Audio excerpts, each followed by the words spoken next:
Some storms arrive quietly, the kind that build out of sight long before anyone notices. Then some storms roar in without mercy, tearing apart everything in their path. For Priscilla Presley, the year 2024 delivered the second kind.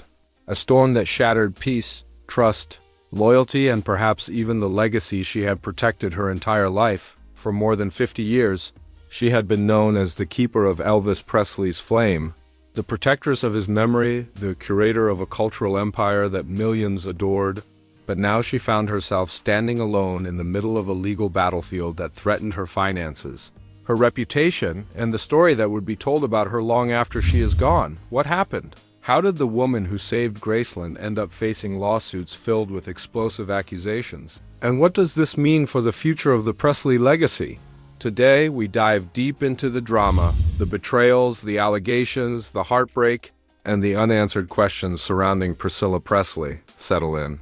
This is the full truth behind one of the most shocking scandals in recent celebrity history. The first warning signs appeared quietly, almost like distant thunder. But by the start of 2024, the noise had become impossible to ignore. Two individuals who had been part of Priscilla's professional circle, Bridget Cruz and Kevin Fiallo, filed a lawsuit against her. Their accusations shook Hollywood, shook Memphis, and shook anyone who had followed the Presley family over the years. The lawsuit demanded more than $50 million. Not $5 million, not $10 million, $50 million. The kind of number that makes headlines instantly. But it was not the money that stunned people. It was the accusations. Cruz and Fiallo claimed that Priscilla had committed fraud. They alleged that she had intentionally kept major business decisions hidden from them.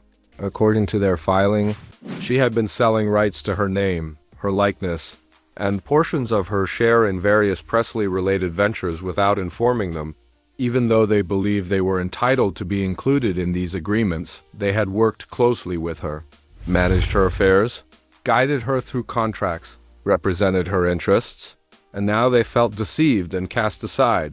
Cruz, who had been both business manager and close personal advisor, claimed that she had been deeply involved in the day-to-day decision-making of Priscilla's financial life. Fiallo had assisted with Presley-related business expansions and media ventures. Together, they said they had been the backbone of many profitable opportunities in her recent years. Their lawsuit painted a picture of betrayal, a narrative in which Priscilla allegedly used them to elevate her public image and secure deals, then quietly cut them out once she no longer needed their support. Emails, messages, conversations, contracts, all of it, they claimed showed a pattern of deliberate concealment. People gasped, reporters swarmed, fans debated, but Priscilla Presley did not stay silent. She struck back with a lawsuit of her own, and if the first set of accusations was shocking, her countersuit was something far more serious. Priscilla's legal team moved quickly.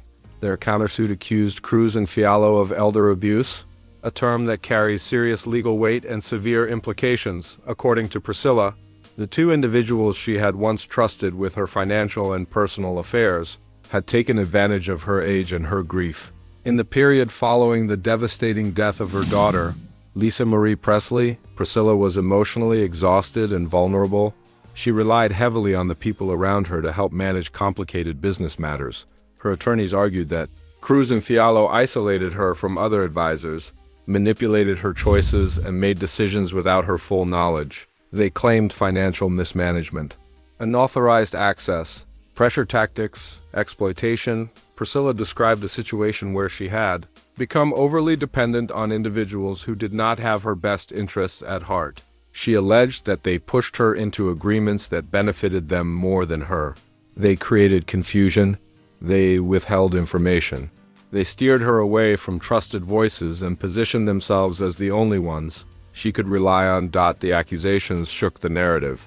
Suddenly, instead of Priscilla being the mastermind behind secret deals, she was portrayed as the victim of manipulative advisors who took advantage of an older woman during one of the darkest chapters of her life. Two stories, two versions of the truth, both dramatic, both packed with emotion. But the storm was not finished. Not even close, because then came the allegations that stunned the world. Just when observers thought the situation could not escalate any further, a second wave of claims emerged. claims that crossed from business conflict into deeply personal territory, according to Cruz and Fiallo. Priscilla Presley had hidden a massive collection of jewelry and Elvis memorabilia worth approximately $25 million from federal tax authorities. This was no ordinary accusation. This was potential tax fraud at a level that could transform a civil lawsuit into a criminal investigation. The collection allegedly included rare jewelry that Elvis had personally worn on stage, pieces he had gifted to Priscilla during their marriage, items connected to some of the most iconic moments in music history, artifacts that museums would fight to display. According to the suit, these items were never disclosed properly to the IRS. People reacted instantly. Some were skeptical, others believed every word. Social media ignited with debates. Was this a misunderstanding? A bookkeeping error? Or something far more intentional? But the most disturbing part of the lawsuit was still ahead. Hidden in the legal filing was an accusation that sent shockwaves through the Presley fan base and beyond. Cruz and Fiallo alleged that Priscilla had decided to remove Lisa Marie Presley from life support, not out of compassion, but to gain control of her daughter's estate and trust. The world froze. The claim was horrifying. It implied that Priscilla's choice on one of the most tragic days of her life was driven by financial motives. It suggested that she saw her daughter's passing as an opportunity to secure power and control over Presley's family assets. Fans were outraged. Many refused to believe it. They pointed to Priscilla's broken appearance at the memorial service, her trembling voice, her grief etched into every expression. Others argued that legal documents often contain extreme claims to pressure settlement. Her legal team condemned the allegation immediately, calling it cruel, fabricated, and designed to inflict maximum emotional damage. But once such a claim enters public conversation, it is impossible to erase the stain completely. For the first time in decades, Priscilla Presley found herself not as the respected guardian of Elvis's legacy, but as the center of a scandal that touched the darkest parts of human nature. Accusations of fraud, manipulation, hidden assets, family betrayal, and there was no going back. To understand the magnitude of what is at risk, you must understand what the Presley legacy truly is. It is not merely land or a house or a brand. It is an American cultural monument. Graceland is not just a mansion. It is a sacred place for millions of fans. It has been a thriving tourist destination for more than 40 years. And its success is due largely to Priscilla's early decisions. She took a property that was costing the family money and turned it into a global landmark. She structured licensing deals. She approved films and documentaries. She carefully protected Elvis's image, ensuring his legacy did not become cheap or overexploited. Everything she did for decades shaped how the world remembers Elvis today. But now, the lawsuits threaten to rewrite that story. If Priscilla loses credibility, critics could question every decision she ever made. Was she protecting Elvis or profiting off him?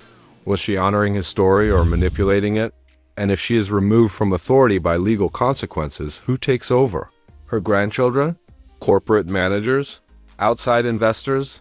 The Presley legacy is more than a nostalgic memory.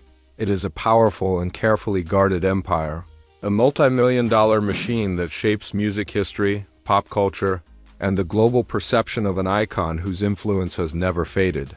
Whoever controls it controls Elvis's image for generations. This is why the stakes of these lawsuits are bigger than money. They're about storytelling, ownership, identity, and the right to define what Elvis Presley meant to the world. They are about who gets to guard his story and who gets to speak for him. When he can no longer speak for himself, everything hangs in the balance. As the legal storm intensifies, unanswered questions swirl like smoke in the courtroom air. Will the case move to a full trial? Will it settle behind closed doors? Will new evidence surface that shifts the narrative again? Will confidential documents leak and ignite a media wildfire? Trials come with consequences. Depositions turn private conversations into public archives.